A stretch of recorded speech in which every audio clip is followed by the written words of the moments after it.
iyayi mwadzuka bwanji konse komwe muli. Ya awa ndi Abon Kalindo lero ayamba ndi kuyimba gospel ndiye zilipo zili komweko. Abwenzi apaziko amandikondari koma tuzikavuta amanditawira bwenzi utamkonda Yesu Yesu, Yesu, bwenzi utamkonda Yesu, akonda ko sata. Ala ni ngumuya tu amene ndi ala ni ngumuya munyengo imene ya Commission of Inquiry imene idapha Vice President Dr. Saulos Chilima komanso anthu 8 kuchikangawa akunena kuti bwenzi lanu likhale Yesu, bwenzi lanu likhale Mayi Maria, bwenzi lanu likhale Allah, bwenzi lanu likhale Mulungu, osadalira wandale abale anga, andale si abale anu, zinthu zikavuta amathawa. Ameneyo ndi ala ni ngumuya kutilankhula mawa uno kuchokera ku America. Ndafuna ndikusimikizireni kunena kuti pa dziko lapansi anthu amakukonda ukakhala moyo, amakusekerera ndikumakuuza ngati amakukonda, koma ayi anthu ali adani makamaka andale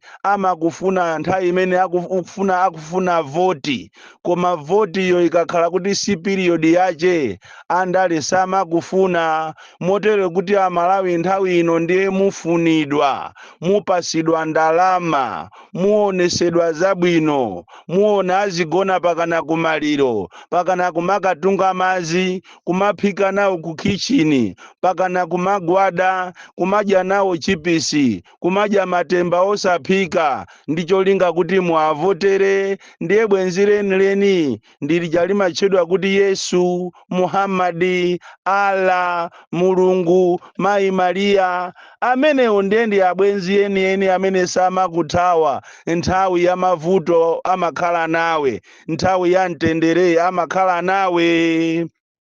Akanakhala kuti abwenzi andale amamukonda munthu, sakanapita enawo kuchikangawa zulu lija, malo mokuti akaone malo amene anafera nzawo, amene anali ozichepesa, amene amagwira naye ntchito, malo mokuti akaone malo amene aja anzanuwo anapita kukaona mtengo wa kamuzu wa 1960. Kamuzu anazala mtengo kuchikangawa ku 1960, ndiye anzanuwo ndi akazawo ananyamuka zulo malo mokuti akaone pamene panafera nzawo, anakaona mtengo wa paini. Dziko lapasi ndiloopsa, ndipo ine ndazizidwa ndikumadabwa kuti kodi munthu uyuyu ali ndi ma advisors, chifukwa zulo lija inali siku lochita score max, kuti mwina zina ndi zina zimene amanena anthu zimene zijazo ziyiwalike. Zulo lija inali siku limene President Chakwera akanakaona kodi Commission of Inquiry ija ikunena kuti mulonda akuti sanamve china chilichonse kuti apa panagwera ndege chifukwa cha generator. Ndizoonadi kuti ndege ndi generator chaphokose kwambiri ndi generator. Iyi ni nthawi yonena kuti akaone kunena kuti kodi distance ija ikunenedwa ya 4.5 meters imene inangokanda kantengo, mwinaso wina kungokandapo. Ndizoonadi kuti anzathu aja anafera pa 4.5 meters. Iyi ni nthawi yonena kuti akanakaona kuti kodi zija amanena amekomanda kumanena kuti ndegeyo yagwera kumalo kuti ife sitingakafikeko. Ndizoona kodi kuchokera musewu ngati anthu okwera mu basi amatha kuiona ankatha nthawi imeneja kumaona kuti ndege ijatu ndiyo, kodi malo amenewowo analidi malo kuti anthu sangakafike. Dziko la Malawi ndiye dzulo lijatu majaji opuma akuluakulu atangolankhula ndiye kunali emergency meeting itu. Meeting iyi ikatha, meeting iyi kukalowa, akakalowa inayo ikatha, akukalowanso ina, motero kuti inu majaji akale mwatulusa anthu thukuta. Dzulo sizinali bwino, kunali ma emergency meeting anthu kodi tiwamanena kunena kuti pa dziko lapansi palibepo chinsinsi. Nkhani itu pang'ono ndi pang'ono Amalawi musadandaule, muzadziwa chilungamo ndipo tizachidziwa pakana paphata, chifukwa pamene papita moyo wa munthu sipamasewera. Olo m'Baibulo Davidi anamupha Uriya, iye nkumaona ngati anachenjera, koma Mulungu anamuchita expose. Vengeance is for God, vengeance is not for us.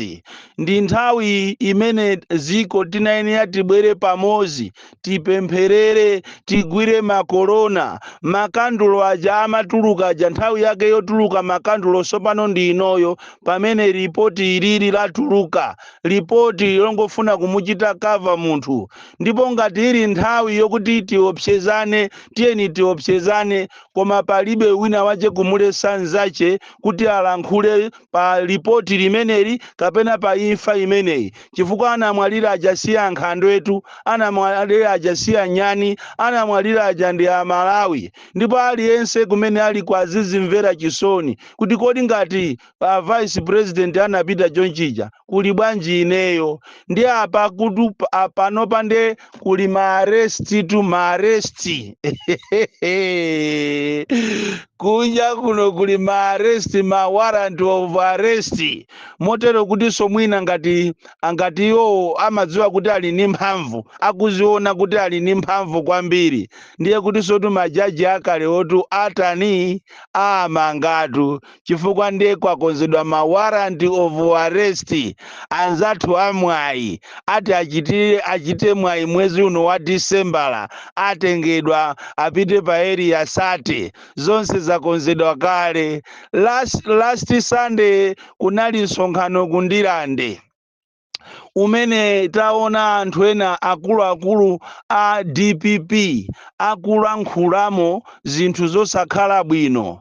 Inu tangoganizani, masiku apitawa tinkazuzula chipani cha MCP kuti anatenga zikwanje kumayenda nazo mulilongwe kumakhapa anthu, ndipo language imene anaonesa ija ponyamula chikwanje chokacho ndi language ya violence, language imene sikufunika mu democracy. Ndipo anthu anazuzula, mabungwe anazuzula chipani cha MCP ndi president Chakwera ndi Mayi Yolamu chifukwa cholekerera khalidwe opusa ngati umenewu. Sinakhulupirirenso kunena kuti inu ena ma officials a DPP mungapiteso ku nsonkhano ndikumakanena kuti kunoko kungabwere munthu opanga kwacha wakwacha, atanena kwacha mungamuvomere. Zimenezo ndi zimene ife tikudana nazo mu dziko la democracy. Ndipo inuyo a DPP ndi zipani zonse zosusa simunayeneranso kumapangaso khalidwe lonunkha ngati limenelo, chifukwa nkhondo inati ibwere muno m'Malawi, inutu anzathu muzathawa, koma ana, anthu olumala, anthu okalamba, anthu osauka sangazathawe. Choncho ngati mukufuna kuti muziyambana ndi anzanu, tiyeni mutengane mpite ziko lina lache, koma ziko lino ndilosauka limene anthu sangakwanise nkhondo. Inuyo sitingakonze two wrongs kapena sitingakonze zolakwika ndi cholakwika chinzache. Inuyo munayenera mukhale exemplary. timanena zimene zizi kunena kuti anthu andale mmati mukakhala pa podium imakhala ngati mitu yanu simayenda bwino. Inu yonse simunayenere kumalankhula language imene ija yonena kuti kunoko sikungabwere munthu kumazanena kuti kwacha ingagwire imeneyo.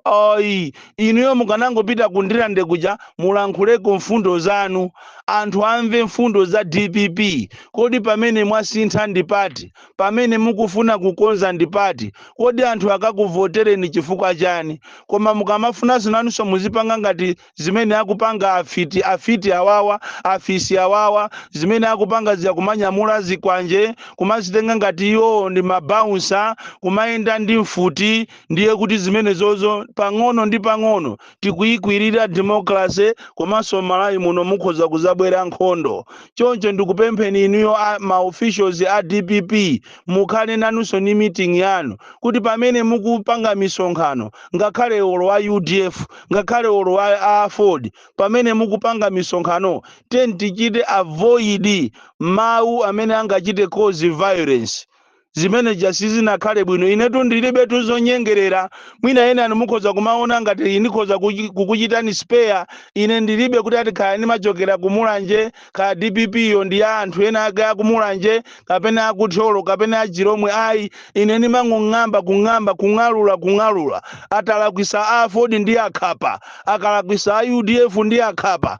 Awawa ndi amene nimakhapa so daily a MCP wa. Choncho tiyeni atichite avoid ma languages amene angamuchite provoke munthu wina ndi kuyambisa ma violence, especially now pamene tikupita ku chisankho cha fake ichichi. Chifukwa ichi ndi chisankho cha fake cha Anabel Ntalimanya ndi azibale ake a MCP akufuna awine kuwakakamiza anthu asakufunidwa. Munthu sunga mukakamize munthu kuti akukwatire asakukufuna, sunga mukakamize munthu kuti alowe ntchito asakukufuna. Lero ndi zitu a MCP kukakamira kuti anthu avotere, ati kupanga ma tactics obera. So pamene tikupita ku chisankho ichi tikuyenera tisamale kwambiri. Malawi munomo muli mavuto osiyana. Instead of you andale kuti mupange njira zochita address mavuto amenewa, tikuona ngati nthawi tilibe yokuti tizikamvera ma languages opusa, ma languages amene angayambise nkhondo kuno ku Malawi, ma languages amene Malawi sanga akonde konse. Tiyeni tipite tikapange kampeni yathu. Ndipo muno Malawi palibe kuti ati uku ndi kwa MCP, uku ndi kwa Ford, uku ndi kwa DPP. Malawi ndi wawina aliyense. Choncho zimene timazuzula anzathu ifeso tikuyenera we must walk the talk. Tikamazuzula anzathu monga amene anapangira awa satanika a MCP wa kunyamula zikwanje kumakhapa anthu. Zimene zijazo is not allowed in a democratic country like Malawi. So inu yonso a DPP samalirani pamene mukupanga misonkhano yanu, musanenepo za anzanu, munene mfundo zanu monga amene amanenera Professor Arthur Peter Mutharika uja, monga amene amapangira Atupere uja, monga amene amapangira Enoch Chihana uja. Kungofikapo mmene muja ndikungolankhulapo monga amene akupangira David Mbewe uja, kulankhula mfundo zimene zingapange transform Malawi. Izi za nkhondo zisizititengera kwina kulikonse. Ndikutha kuona munthu wina ochedwa St. Louis amene wangolowa kumene muchipani cha DPP ku msonkhano wa kundirande akulandira ka warrant of arrest. Kutereko zonse zakonzeka kale, zofuna kuti amuthyole nawo unyolo, ati chifukwa cholankhula mawu osakhala bwino. Izizi zachitika pakati pa usiku ndi kugona, ndipo Mulungu anabwera kuzandiyendera mwapaderadera ndikundiuza kuti muchenjezeni St. Louis amene wangolowa kumene chipani cha DPP, amene amukazinga nawo unyolo, ndipo zonse zokonzekera zatha. Angokhala kuti anyamatawo anyamuke paja pamachedwa palilongwe akamutape pachigumula. The DC mwana woopsa kwambiri. Akuluakulu awere sinazione anachezera kuona. zona chilima kulimbikira kosekuja chilima kulawira kosekuja kukapanga kampeni chilima mwana osatopa chilima mwana ozichepesa kuchilima kulolera kutaya uvice president wako ndikutenga so vice president koma zona ziko lapansi lilibe chilungamo muyusetu muntendere.